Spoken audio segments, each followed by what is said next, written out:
Visakha movie సంస్థ ద్వారా రామోజీ గారు స్థాపించిన సంస్థ ద్వారా తొలి చూపుదనే సినిమాతోని నా సినీ ప్రస్తావన మొదలైందండి.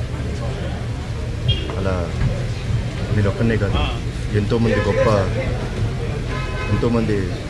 సినీ తారులకి అవకాశం ఇచ్చి, ఎంతోమంది దర్శకులకు, ఎంతోమంది రైటర్స్కి అవకాశం ఇచ్చిన గొప్ప సంస్థ.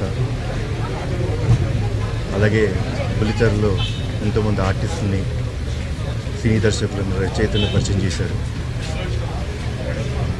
ఈనాడు దినపత్రిక ద్వారా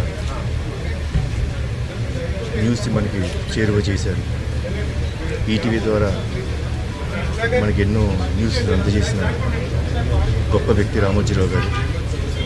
అలాగే Ramoji film city, Asia's biggest film city కట్టి